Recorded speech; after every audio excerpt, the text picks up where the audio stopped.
In a world that's constantly moving, faster, louder, and more chaotic, stillness can feel impossible. But what if stillness isn't about stopping the storm? What if it's about finding peace within it? Because true strength isn't built in the noise, it's forged in the silence. And sometimes you have to step away from the world to hear what your soul's been trying to say. Stillness isn't weakness, it's clarity. And when you learn to stand alone is when you realize that you've never really been alone at all. Welcome back to the Clean Life Cast, where healing becomes a movement. My name is Mason Anderson, and I'm here with my co-host, Daniel Tapusoa. Today, we're joined by our brother and friend, Adam Sieter, and a man whose journey embodies strength, spirituality, and stillness. From guiding youth through the wilderness of Arizona to facing his own storms with grace, Adam has learned that silence isn't emptiness, it's presence. In this episode, we're diving into the lessons that come from solitude, nature, and surrender, because sometimes healing doesn't happen in crowds. It happens when you finally learn to sit still. So we're super grateful you're here, Adam.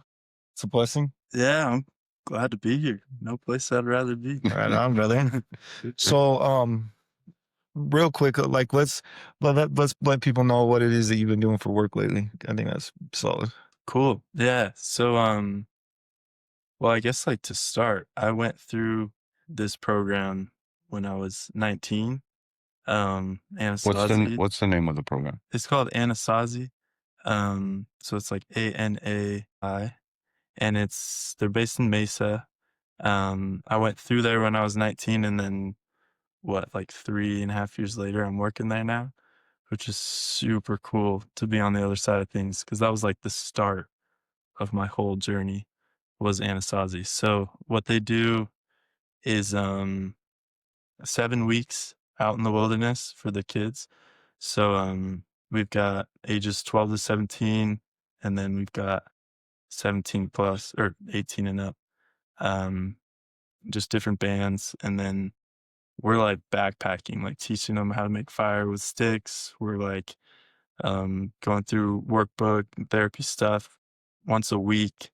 When we get to our final destination of the week, the therapist hike in, do some therapy, and then the nurse comes, checks them out. And then that's when I switch out with my coworkers who keep walking with them. How long? Yeah. Sorry. How long is one whole thing? Like the people you're working with, from start to end. How long is there? Like you leave after a week. Yeah. How long does it take for them to get all the way through? It's usually 7 weeks. Sometimes they go longer. So it's like they start at one destination and then you have to get to another destination. Yeah. So pretty much when I come in, we have like a little training on the map, and we're like, they're here. We got to get to here by the end of the week. And then we like off-road in these vehicles, and then we hike in. So they don't see cars. They don't see like many people at all, because we're out in like the backwoods of the Tonto National Forest. So we're bushwhacking, like hiking through creek beds and stuff. It's like legit. So is this program for like kids who have been in trouble, or is it like a treatment, or like what is the program for? It's technically like behavioral health care, but a lot of these kids like have had substance abuse issues. Some of them haven't, but like some of them have been through other centers or treatment centers. Some of them, this is their first. It's a wide range for sure. Okay, so what is it that you guys are like, I'm trying to instill in them while they're out there? That's a great question. I think that, so the mission of Anasazi is to bring the hearts of the children and the parents back to each other. So it's like very family oriented, or if it's not parents, like guardians. If you sign your child up for this program, like you're signing up to do some work. Like you're going to be working, meeting with the therapist. You're going to be the parents are. Yeah. Oh, okay. Yeah. And they actually come in and camp with them the last 2 nights of the 7 weeks. So it's pretty cool. So that's like a big part of it. And then a lot of it is like walking, like teaching them to walk in harmony in the wilderness, and then also like just in life in general. Like I think that the way they phrase it is teaching or inviting the children to walk in harmony of the wilderness of the world, or something like that. But yeah. That's a pretty cool concept. Yeah. I like that. Yeah. Yeah, I like that. And when I know you personally, so I know the answer. But what is it that drew you to this kind of work? Yeah. Well, there's a lot of things that this work like involves. Like when I first was thinking about going in and getting treatment, I was like, I'm not doing it unless it's outside. So part of it is the nature. Like just Yeah. I've always been pulled to that's where I feel the most connected, the most grounded, the most stillness. And then the other even bigger part is just like I feel like so grateful for where I am now versus where I was. And like just to be able to give back a little bit is like all I want to do. And I feel like there's moments where I'm out there and I'm just like sitting with this kid, 12, 13, 14, whatever. And I'm just able to like give that love that I wish that I felt when I was that age. Yeah. And it's just like, Powerful. it's huge. Dude, I That- love that so much. That's basically how, yeah, me too. It's basically how, for me being a parent is, I know my kids got the things that I wish I got, Yeah. so Yeah. it's so dope to hear you say, I wish, like, I'm giving them something I wish I got. That's Mhm. like a parent's, I don't know, like for me, that's the definition of being a parent. Like see somebody hurt and wish you could take their pain and let them be all right. Give them things that you never got to make sure they never have to experience the same things you had to go through. Like basically Yeah. giving them direction without letting them experience certain pains. Well, and like Yeah. when I worked in like youth, like I worked with youth before, and I actually had this conversation with somebody else who's in a youth program working with youth. But last night, but it's crazy too because like a lot of these children and young people, they just need somebody that cares. Like you show Yeah. up with love and Yeah. you show up consistently and you show up as that person in their life. And some of them, that's all that they're looking for.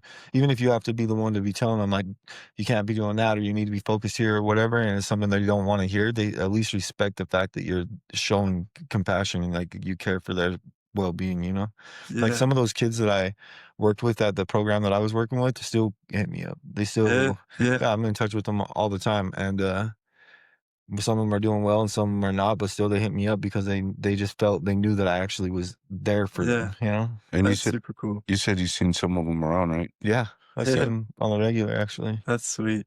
Did you ever think like I know you like the nature thing, and then I know that you wanted to go back and work where your journey started, but did you ever feel like that you would find purpose in doing this job, or was it just something to go do and find a Oh yeah. purpose in later? Yeah. I feel like I feel like there's this idea of like my purpose in life is to find some way to make a career out of lifting people up. And I know that this is not like I'm not going to be a trail walker, which Yeah, is my job title, but for the rest of my life, but like it is my purpose right now. Like yeah, it's exactly where I'm supposed to be. yeah, And it's cool to like be able to say that and feel it. yeah, Cause like for so long, I just felt like lost. And I think that even like before I got this job, it wasn't like, oh, well, once I get this job, I'll be fulfilling my purpose. yeah, It was like, if my purpose is to uplift other people, how can I do that today? yeah. Because a lot Right of now, times I feel like we're chasing something. Oh, once I get this dream job, once I get this like family, yeah, then I'll have what I need. But it's like I found that purpose day to day, and then I brought that into the job. yeah. So it wasn't like it was giving me some purpose that I was lacking. It was just another avenue for me to direct that That's cool. energy. That's I really like that fire. because Alan Watts, this guy I heard on YouTube talks about that, about chasing a bag or whatever it is you're chasing and Yeah. and forgetting about everything that's happening on the daily. But I like that you found purpose for today because that's really what it's about. We can only focus on today. And I feel like we both found purpose in different things. Like this podcast gives me a lot of purpose. My job definitely gives me a lot of purpose. So that's cool. And it sounds like you're super passionate about what you do too, Yeah. which is really good because that turns it into not so much a job, but something you love doing, right? Yeah. I Yeah. can't believe I get paid for it. Yeah. It's wild. That's cool. Something that I really love about you personally is like that you are very intentional with a lot of things that you do, and Yeah. you do find passion and purpose in in a lot of those things. And so, like, good on you on that. Like, it's crazy to think about. Like, Adam was my roommate in treatment, so it's like I've watched the growth from day one. Like, it's been like we've been in this together. And it's just crazy to see like the process of change for people's lives and what it is that like the directions that each person takes and where it is that they end up. But like watching Adam from the beginning to now, it's like he's grown so much and became this man that's like super intentional about life, and I love that. Um, so another thing, so what is it? I was gonna specifically ask this, but I just want to ask you it in a broad way and see what you say. Yeah. So, what other ways have you found purpose or passion in? Yeah. So other than like the uplifting others and the job, yeah. So I think that going back to like a lot of times throughout my recovery, I was like, okay, my like looking for purpose. Yeah. And at times it was like, okay, my purpose is to be sober. But like I was sober the day after I walked into treatment, right? So it's like, and then there's times throughout my sobriety that I was miserable. So sobriety wasn't necessarily like a good enough purpose, if that makes sense. It does. Yeah. Like, So that's like, not the answer to all of it, right? right. Yeah. So it's like shifted. And at times it was like, oh, well, my purpose is to like go back to college and finish my degree, or oh, my purpose is to like be all in on this relationship or Yeah. this or that. And then when it comes down to it, like, I mean, the classic answer to like what success looks like in my mind, people will say like, have a family, have a house, and have like financial stability or financial freedom. And when you break those down, it's like what you're really looking for is the family's connection, love. Yeah. And for me, that looked like self-love first, and then connection with friends and family around me. And that was like that's something that I could achieve day by day, if that makes sense. So like my purpose became deepening that love, whether it was love for my friends, my family, myself, my higher power, life itself. And then like I guess like a home to me kind of symbolizes like stability, which brings peace. Mm. So I just dove into like, how can I find the peace within? Like, Yeah. how can this be home? How can I feel at home, feel at peace wherever I am? And then I guess like the last part would be freedom, because that's kind of what financial stability means to me, is like freedom. And I think we have that. I've had that this whole time. I mean, like, yes, when I was in the addiction, it didn't feel like I felt like I built a prison for myself, because I was trying to be free of misery, free of pain, and I instead got sucked into like being in a prison that I built, right? But so like to answer your question, I think my purpose has become like deepening that love, that peace, and that like freedom, I guess, Yeah. that comes with just like getting in touch with my true self. I love that so much. And so, what kind of things are you doing to get in touch with that true self that you're talking about? More like passion wise, like what are some passions that you work on daily, or that you go, because I know your meditation retreats, you Yeah. do a lot of like outside with your family. You do a lot of like, so explain like some of those things that you've been doing lately. Yeah. Yeah. So the meditation retreats have been huge. I feel like addiction is pretty much just like escaping the current reality. If you can't deal with the present moment, moment by moment, I mean, then that's why I searched for drugs. That's why like I dove so deep into it. So like mindfulness and meditation is the direct opposite of that. So when I first got out of rehab, I mean, I was like, I couldn't sit and meditate. Like, I had to do, like, intense guided breathwork sessions or, like, jump in a freezing cold river. Like, and I would do that daily. I would do those cold plunges. 'Cause, like, honestly, I had to do something intense to get myself present. And I think that's been, like, the practice is just whatever I can do to come back to the present. And, so yeah, that's been, like, at first a lot of guided breath work and cold plunges, which I still incorporate for sure. I mean, we did a breath work, what, 2 days ago? Yes, Was right. it yesterday morning? I still felt residual energy from that, bro. Yeah, That was intense. intense. Yeah. That was a It good was one. necessary. It's like, it's so healing. And so, yeah, like that. And then, like, I mean, there's times I was getting into running. I think I ran like a half marathon. I hardly trained for it, but it was just like stuff that, stuff that could get me present. So, like, that was like a lot of, and I used to be very regimented. Like, I do this hour-long routine in the morning, this hour-long routine in the evening, and like make sure I get a cold plunge in during the day. And then just like, I mean, I had a list of like 15 things I was trying to get done every day. He's not lying. Yeah. And at the time, like, that's what I needed. And then there was a time where it just wasn't realistic. And then I had to like be okay with not like performing at this like level of like check all these boxes. And then it shifted like into more of an intuitive, like, oh, I feel like I need a breathwork session, or, oh, I feel like I need to talk to somebody about these feelings that are coming up, or, oh, I need to go sit and meditate in silence for like an hour. So the meditation retreats, that was something that came up where I was just like, I felt like I was plateauing in a way. Um, I just felt like I was ready for the next like challenge. And then it's called a 10-day Vipassana retreat. And you're in there like 9 days straight. Just like the only person you can talk to is the teacher. So we're meditating all day, like taking little breaks. Sometimes you're in the hall meditating with everyone. Sometimes you're on your own meditating. And then other than that, you're either eating food or taking a short break. And it's like you go in deep.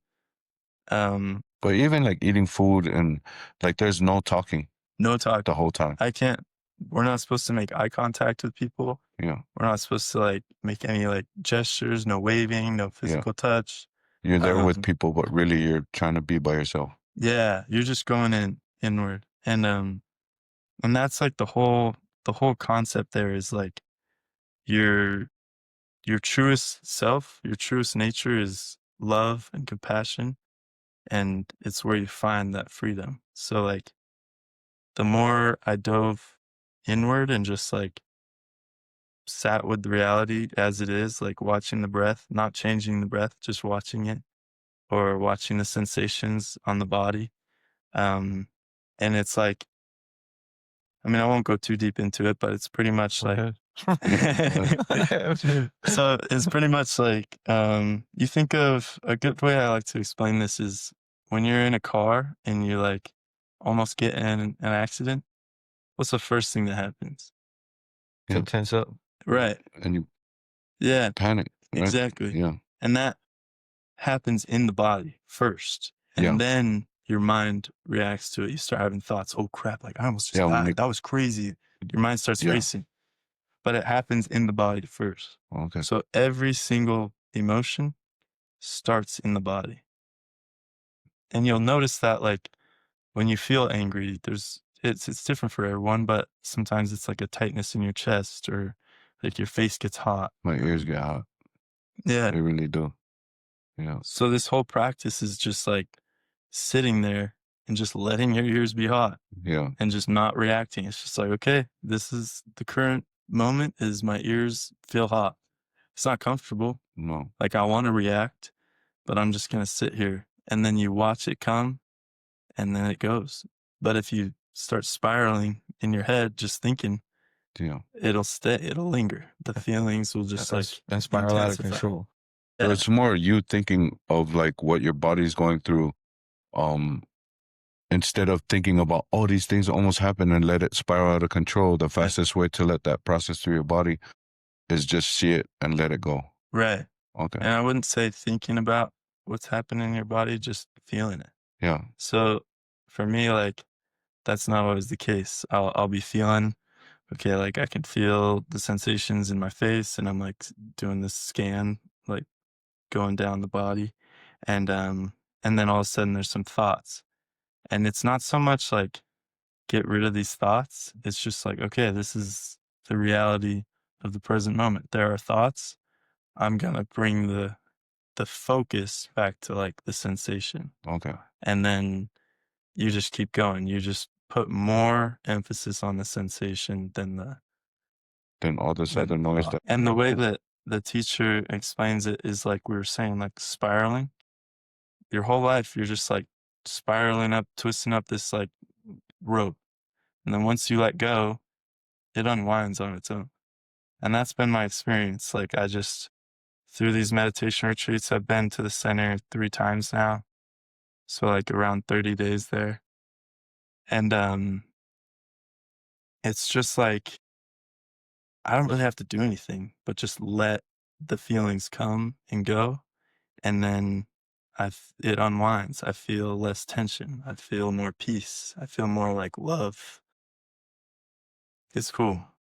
That sounds dope. It does sound dope. Every time he talks about it, dude, I Yeah. want to go do that so bad. But that's a real commitment. That's awesome. Oh, yeah. Because I've been meditating, as you know, for a long time. Oh, yeah. Like I've been deep into meditation for years, but it sounds like what I was actually searching for in my Yeah. meditations. I just was doing it on my own instead of learning the process, you know? Yeah. Because like something that I learned through like meditation is like it's more like instead of letting our thoughts just run wild and being controlled by everything that we're doing, like actually being able to control what it is that we're trying to focus on, where our awareness is, you know? Right. And put like instead of letting our mind just come up and say you feel angry and you act on those angry emotions because that's just what your brain or body did.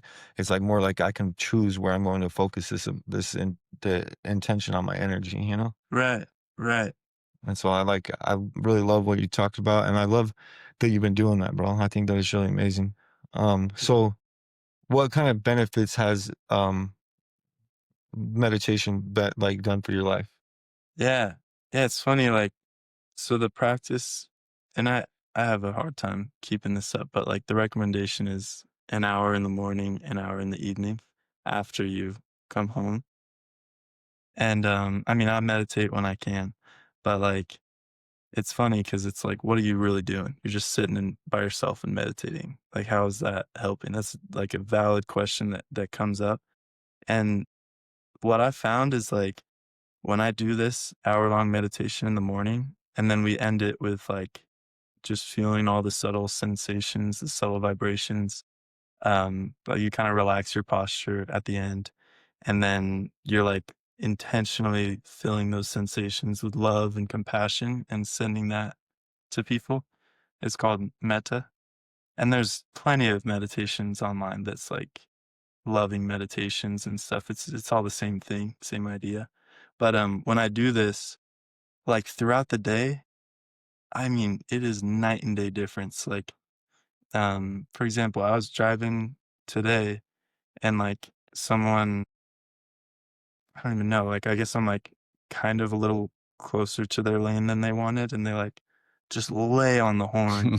And I'm just like, okay, like I'll come back with it. Yeah. And just almost no reaction. Where before, Yeah. I would have been like screw you. And it's just like that's just one small example where I'm just like non-reactive to things that used to just like cause suffering. It's Yeah. like, what's the point of letting this person get me? But it's crazy because it's not even that person causing the suffering, right? It's you. Going back to what you said about from inside, like all of it happens inside before it makes it to the brain. Yeah. It's all self-inflicted wounds, right? It's Absolutely. like it going exactly with what you said earlier. But okay, for somebody like me that doesn't practice meditation on the regular, like the only time I feel like I meditate is when we're in Shavasana in yoga. Yeah. And Jay did it this morning, or Sage or Tina. What is a practice that for somebody that maybe wants to start practicing meditation, like what is an easy way to just start? Like how do you meditate? That's a great question. So the way I see it, it's like a continual thing throughout the day. Like it's not just this hour long in the morning. Like I am bringing it back to the present like thousands of times throughout the day. Cause that's just how our minds work. It's just like it shoots off this way, or we're just running in these thoughts or those thoughts or whatever it is. And then you're like, oh wait, like let's just like, what does it feel like to breathe right now? What does my chest feel like right now? Like, those are things that like, I guess just ways to find mindfulness throughout the day. And then the recommendation is like when you're eating, just eat. Like just like you don't need to be listening to music, talking to somebody, like having all this stimulation, looking on your phone. Like, what does the food taste like? What does it really taste like? I do that. Yeah. The So eat you're part. already meditating, you Yeah. know? Like that's meditating. Really? Right. And I think like a lot of times like I'll see myself like I'll go get in the shower or whatever, and I'm like intending on getting in the shower, but then my mind starts thinking about like, oh, what I gotta do for the podcast, what can I do, who do I gotta call, I got this meeting later, da da da. And then I have to bring myself back, like I'm just here to just take a shower, you know what I Yeah. mean? And so I Yeah. keep bringing it back, and they call it a practice, like meditation practice, for a reason, because it's like it's hard for everybody, but it's really hard when you're first starting, because it's almost like going to the gym for the first time. It's like it's not a comfortable act in the beginning, to like, it's not comfortable ever. There comes a lot of peace from it, and a lot of like comfortability comes from it, Mhm. but it's gonna be an effort that you put into it. After putting Yeah. in practice, right? Because Right. I could see, like, if I went home and tried to meditate, it would feel like what you said. Well, oh, what are you doing, you weirdo? You're just sitting in a Yeah. room alone for an hour. It sounds like there's a lot of benefits to it, like the freedom and the peace. Yeah. Yeah. Yeah. Dr. Joe Dispenza says like sometimes you need to like remind your mind that it's not in control, and your body's not in control, and you have to go and tell yourself to sit like an animal, like a dog, like sit. You're gonna sit right here. You're not gonna Yeah. move. Like Really? Yeah. and you practice it like because you're really training your brain. You're training your consciousness to be back in charge, because over time, like we get to where our bodies are actually leading us, and it's like he uses this analogy where it's like um uh a mouse riding an elephant, like the Yeah. elephant, the little tiny mouse is steering this big old elephant. Yeah. But and that's our consciousness in it. It's like it uses our body and our brain to carry out the tasks that it's supposed to do. But if it's not in charge anymore, and our brain thinks it's in charge, or our body thinks it's in charge, we'll start acting on impulses. We'll Mm. start doing things that aren't. That's why like it's hard to like um like when people go, like they fall back into relapses or things like that, and it seems like that they didn't choose that. It was like it just happened. It's Yeah. because they're not in control of their thoughts. They're not actually being the one directing their movements anymore, because they're no longer like allowing their consciousness to be the one steering the elephant, Yeah. Yeah. I love that. Yeah. That's- And like more on what you asked, like I did not start with hour-long meditations Yeah. in silence, right? I started with like Breathe with Sandy. It's great. Like he does breath work. He does like all sorts of breath work. There's breath work that we did hour-long, very activating, like releasing stuff and bringing stuff up. Or there's breath work that's like just calming, helping you like take some deep breaths. I mean, I'm thinking of like 10 different Yeah. forms of breath work. Yeah, like 5-minute meditation. Yeah. Just Like, to start off. yeah, it's also just throughout the day. It's like, how can I be more present right now? Like, I feel like meditation was always like, oh, well, I need to turn my mind off. And it's like, no, you can just like be aware that my thoughts are racing. I'm feeling anxious. Like maybe my stomach is like tight, and then I can just be like, okay, like that's what's happening right now. Like, let me see what it feels like to take a breath. Mm. And that's mindfulness. I mean, I've been doing it throughout this podcast, just like Yeah. when I'm not talking, just like really feeling what the breath feels like. Yeah. It's So I guess I've been doing it throughout the day, because there's like yeah, times when I'm at work. You guys both know the view behind House One, right? Mm-hmm. Have you been oh behind it? yeah, Yeah. yeah, So like there's times throughout the day when everything's done, everything's caught up, and I'll just go sit back there. I'm vaping, but it's just like no yeah, music, just enjoying the view. I remember one time I was sitting back there and one of the clients, I probably told you about it earlier, one of the clients came up from the side of me and looked at me like that and then was like, "What's the big smile about?" And I was like, "All of it." Like just all of, I was That's cool. not thinking about anything, not wishing I was somewhere else, but just sitting over there, just enjoying the view. Yeah. Yeah. I guess that's a form of that's living. meditation, right? Oh yeah. For sure. Mindfulness, for sure. Yeah. You can be mindful. mindful about vaping. You can be mindful and listening to music. You Yeah. can be mindful about doing all of it at once. You know, Yeah. it's just like maybe a little bit easier if you have one point, or Yeah. maybe even a little bit more beneficial if you have like just honed in on what you're doing Yeah. right then and there. Is there a way to be intentional? Like, is there times where you meditate but you say certain things, or like you guide your, I know there's a Yeah. guided meditation, but do you ever put into practice you guiding yourself through like an intention of the day or something? Yeah, yeah, for sure. There's so I don't have an hour in the morning, an hour in the Yeah. evening to meditate when I'm working.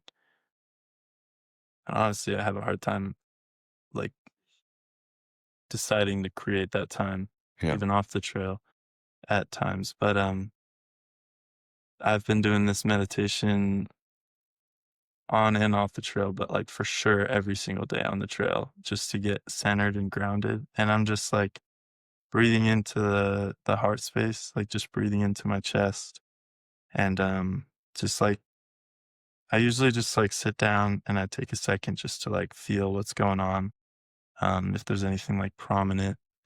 And then I start intentionally like breathing into my heart space and like thinking about like the love that surrounds me. I mean, the trees are letting me breathe.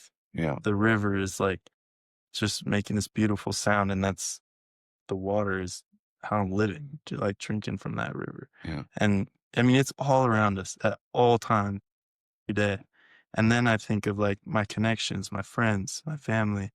Um, and then I start really like just feeling that love.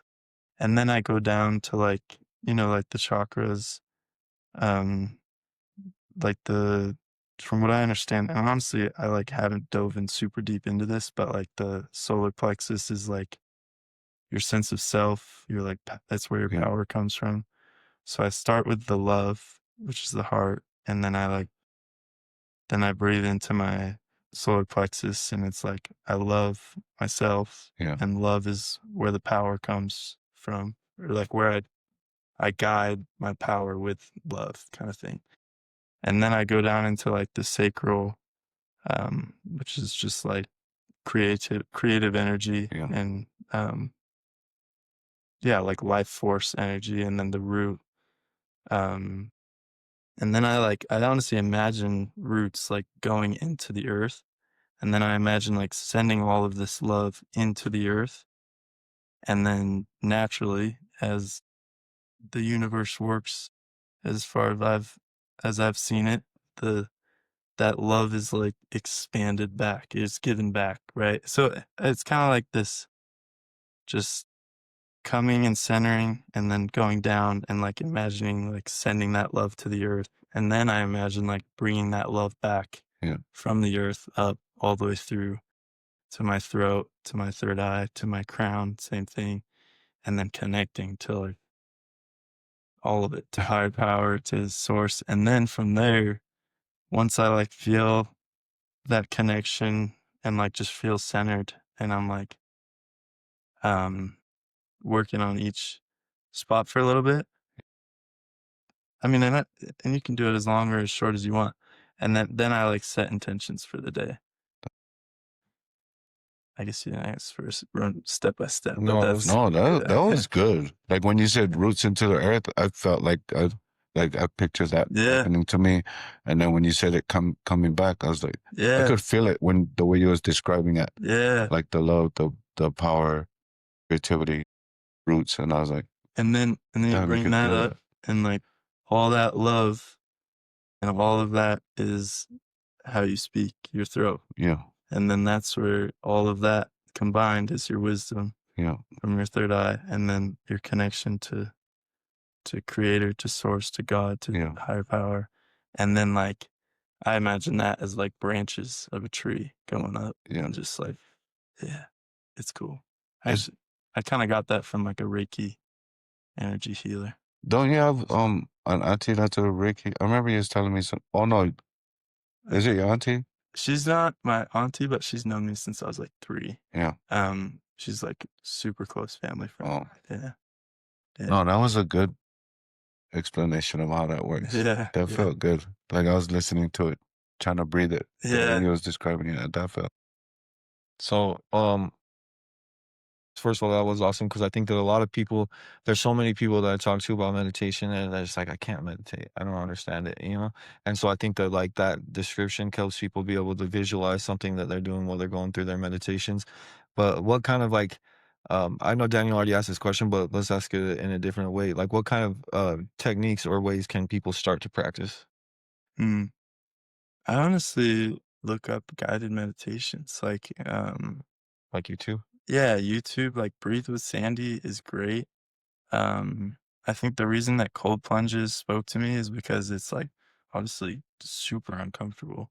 And then you're realizing that you can be at peace even though you're not comfortable, right? So like it's almost putting your body in this state of like fight or flight in a way, like in that freezing water. So I did that with cold showers too.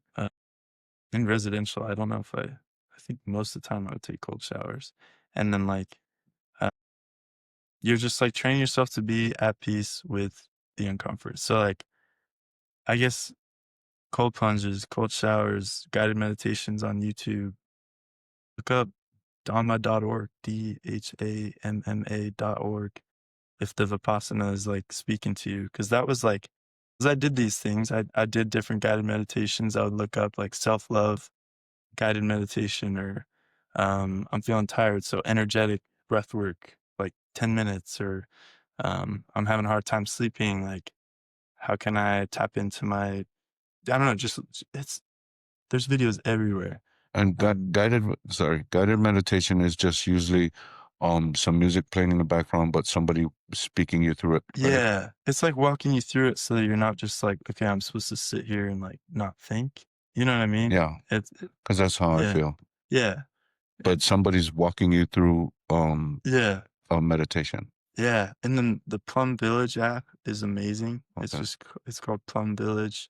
Thich Nhat Hanh, I think is like the backing behind that. And that's like another thing is just like watching the breath, like watching the breath as it comes in, watching the breath as it goes out. Just and when I say watching, just like Yeah. feeling it, just breathing in. Okay, I know I'm breathing in, breathing out. I know that I'm breathing out.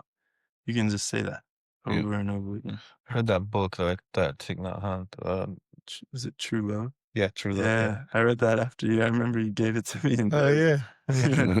Yeah, and that was actually really powerful for me too, because it put Yeah. that into perspective. And then I've been doing those walking meditations that it talks about. Yeah. And then I realized that like even like so since I've been meditating for a long time, like that space that you get to when you're in a full meditation, and a deep meditation, I can kind of like feel like the residual energy even when I'm driving down the road or like when I know where to like I know what that feeling feels like and I can almost find it in anything that I'm doing if I really am aware of how I'm feeling or how the energy is around me. Yeah. And so that's been Yeah. helpful because then I can do like walking meditations at nighttime before I go to bed. I do like I'll go a couple of circles around my complex and just like really just try to like zone out, but just keep walking and really focus on Yeah. my breath. Yeah. And it helps me sleep really well at night. It helps me and then I in the morning times I do meditations, then I do set up my day. Like in the morning time I have like a 30-minute routine where I do I do a lot of like what you're talking about, but more I think of like an energy field that I'm pulling into myself through Yeah. love, and then Yeah. through like mine's all based on love and gratitude. Like I make sure that like I fill myself up with gratitude and for like the fact that I'm alive and the fact that I have connection to God, that I have good people in my life, that things are working in my life. Make sure that I'm like keep my mindset right, and then I set up my day. Like I try to visualize the things that I'm going to go through in the daytime and let it and then I mean, it's never like right, but I try. Yeah. Like I try to set it up, and then I visualize like if I have a meeting or if we have this podcast, like Yeah. what we're going to talk about, how it's going to go, and I just kind of visualize it. And a lot of times it will play out in a direction close to where I was at, but it's always a little different. Yeah. But because of like that 30 minutes that I'm putting towards myself every day, by the time I'm come ready to go, like I go get ready for my day, like I'm in this state of mind that's like active. Like I'm like, Yeah. okay, I'm ready for whatever comes my way. I'm ready for work. I go to work with a good attitude. I come home from work and I'm like feeling like motivation to go do more things, because I Yeah. always have a list of things that I need to get done. Yeah. And I don't feel stressed about that list of things because I'm like in a good place with it. Yeah. I feel like I've already done it. So a big piece of this is like the presentation I had to do last Wednesday. Like I was Yeah. so nervous, like, Yeah. and I was nervous, and so I prepared and I would meditate on it and I pray about it and I do my scripting and do all the things. And I was so nervous for it Sunday night. Monday night was pretty nervous. Tuesday night I started feeling a lot better about it. By Wednesday, and I went and did the thing. It was like I felt very little nervousness anymore. Yeah. It was like I was prepared for it because I played it through in my mind so many times. It's like I already had done it. So now Yeah. I show up and just handle business and it went so good. That's Mhm. cool. Yeah, it was one of those things that And it went good. went great, bro. Yeah. Killed That's it. what's up. That's so cool. Yeah, it was way better than I could have imagined. Yeah. Yeah.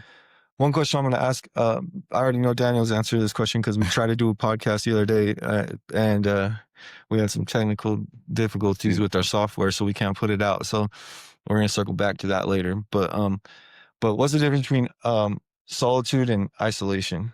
I think, yeah, that's a good question. I think isolation, I don't know, it has a very, like, okay, I guess I'll start with solitude. For me is intentional. Like I intentionally make time to be in solitude, to be in reflection, to be with myself so that I can do what I need to do to get present, so that I can show up better in my relationship. Yeah. So it's almost like I'm having this time in solitude for myself first, but it's also for my connections. Like, yeah, and like that can look like sometimes I can't sit for an hour and meditate because that's just not the reality. Sometimes my mindfulness looks like journaling. Sometimes it looks um like exercising. Sometimes it looks like just sitting by a river and just like looking at the scene, going on a hike. So like making the didgeridoo, yeah. That's what I was doing before this at the river. And yeah, so for me solitude is like very restorative. Like I don't really believe in like, oh well, I'm extroverted, so I get my energy from other people. Like, yes, sure, but like everyone needs that time alone. And Yeah. if you can't have that time alone, then there's something wrong like within if you can't sit with yourself. So that to me is like the solitude. It's more uplifting. And then And intentional, isolation. right? Yeah, and Yeah. intentional.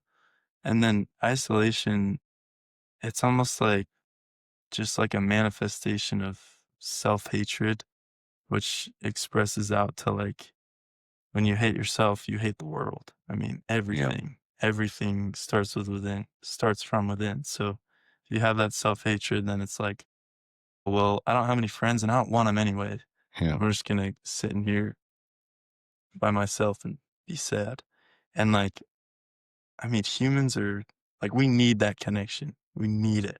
The connection to other humans, to ourselves, to a higher power. I mean, we need it. Like, and I think that's what presence is all about is like, I guess the question is like, how can I be connected to this moment, to this experience? I like that. It's not so much like, oh, how can I meditate? Um, it's like if I'm like looking at a pretty rock, like how can I like really find that gratitude for it, be present with it, a sunset, like I like that. conversation, whatever it is, like Yeah. how can I find more connection right here?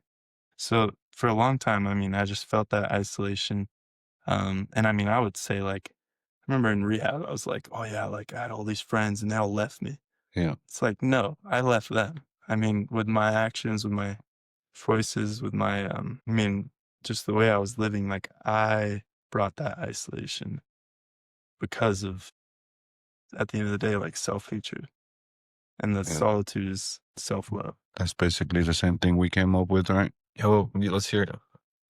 I felt like solitude was just you being more productive. Like you can be Yeah, productive by yourself, but isolation, it feels like drug use to me because it's like the refusal to feel anything that's going on, putting yourself away. yeah, Like I could isolate in a group, yeah, like I could be by myself. But whenever I isolated it was because I didn't want to. I had friends, I had family. They didn't leave me, I left them. Same thing yeah, like you, but it was just I didn't want to feel any of it. yeah, So it just felt like a different kind of drug, yeah, like not wanting to deal with anything that's going outside of the room and just sitting and not even sitting in the problems, it's just finding different ways to avoid all of it. yeah, That's what isolation feels like to me, but solitude. I like how you said being in solitude to work on my connections with people. yeah, Because that's like the opposite. Be by myself to work on my connections, but I think that's a dope thing to say. yeah, Like, be better for your group, be better for your family, be better for you. That's yeah, a pretty cool way to look at it. I like that. yeah. But yeah, I used to not be able to do that, but I can do it now. That's sweet. Yeah. Yeah, I think that's awesome, and I think that what you guys both said is the same thing, and also like encompassing it all. It's like the like solitude is like intentional. Like you do it for a purpose. You're doing it because you're working on something inside yourself or working on something to be better. And I think like the other side of it is like when you're isolating, it's more like you're avoiding things to work on. yeah, You're avoiding yeah, the struggle or avoiding the hard time or avoiding the hard conversation or Avoiding the feelings, all of it, yeah, right? right. That's what it's awesome to think about. yeah. And I don't want to like invalidate like that there are people out there that just feel isolated from the world, like they've been bullied their whole lives. And I think that it's a very real thing. Usually what that is you've taken on this belief about yourself that I'm unlovable. No Yeah. one cares about me. No one likes me. And then you start looking for evidence in that, and you'll find it. You'll find That's what you're all the looking for. evidence. Yeah. Yeah, so then you feel very isolated, and that sucks. That's lonely. There's other people out there that feel those things, and if you wanna come out of that isolation that doesn't feel, um, like you really have a choice in it, the answer is connection. Like, how can you be vulnerable with people and not, like, look at relationships as, like, a transactional thing, but, like, look at, like, how can I connect with this person to help them? Because maybe they're feeling isolated, they're feeling alone, and maybe they're not the person I want to be connected with, but like I'm just going to show them love. And then through doing that, the isolation, like, I mean, it's not possible Yeah. if you're sending out that love. I love that, and I think that like that's something that we all can relate to for sure is the isolation from like our struggles in the past because it's like you get into that mindset where it's like you don't trust anybody, you don't believe anybody really cares you, and Mm. like you said in the beginning of, I remember that back then when you felt that way Yeah, about the people in your life and you felt like that nobody had your back really, yeah, and then it's cool to hear like the growth where it's like comes full circle where you realize that it was actually like the projection you were putting out was yeah. causing these same things to happen to you. Well, no, I didn't have my back. Like we were Yeah. talking about, solitude is um, like that deepening that connection, and then it helps with your connections with other people. It's because it's deepening that connection to yourself. Yeah. If you're doing it right, if you're Yeah. doing it in the helpful way where it's like I'm having this solitude to practice self-love so I can yeah. To be able to show up for you like how you want to show up for other people, right? Yeah. Yeah. Like it's crazy so much of the internal work is done and then it reflects towards how you are to other people. Like Yeah. there's so many things that I've learned along this journey that I had no idea it was about. Like I always try to fix my relationship with my family, not knowing that the work was internal versus Yeah. external, Yeah. And then all of a sudden one day it works out and it's like, how the hell did that happen? I wasn't even focusing on these things, but it comes together. And Yeah. I like that you do a lot of that internal work and focus on the inside. And I still think that's cool. I can't get that off my mind of solitude to work on my connections. I like that. Yeah. Yeah. I'm seriously proud of you, brother. And Yeah, like where you've same. got, how far you've come, all the work you've put in, and the things that have happened. It's been amazing to see happen. I'm really proud of you, and I love you with all my heart. Oh, I got one question. Yeah. So when you was at that what is that, the meditation retreat, Yeah. were you able to make connections even though you wasn't able to talk to anybody? Yeah. Yeah. Really? It feels like, well, so the last day, Yeah. well, I think it's the ending of the 9th day. Where you can You start can start talking. talking. Yeah. So then all the next day, the 10th day, you can talk. Yeah. And then like you're technically there for 12 days because you get there the day before in the evening and then you leave the day after the 10 days in Yeah. So the 12. morning. So anyways, you've got like a good period of time to talk. And it's like we just went to war together, like, you know, because it's hard. It's hard. I can't imagine. But yeah. That's beautiful. So bro. I've got some wonderful friends So from there. did you feel like when you first started talking to certain people, you felt like you kind of knew them just by passing? Absolutely. Like without I even felt like they saying were my one word brother. for 9 days, you're not conversating about nothing. Yeah. Then when you finally can talk, there's got to be some weird connection to Yeah. where like, I know you, brother. I see Yeah. you struggling. I was struggling too. Yeah. Absolutely. That's so cool. It's Right real on. cool. All right, guys. So stillness is not about stepping away from life. It's about stepping deeper into it. Because when you learn to claim the storm, you stop reacting and start creating. Peace doesn't mean the storm stops. It means you've learned how to stand in the rain without losing your light. So slow down, breathe, and listen. And remember, sometimes your soul whispers what your mind's venting too loud to hear. So we're doing this together because healing isn't just personal, it's a movement. It's a movement. I'm super grateful for everybody in this opportunity. I'm super grateful for you. I'm super grateful for Yeah, you. I'm let's super go. grateful for This you is good. guys. Love you guys. Love you guys. All right,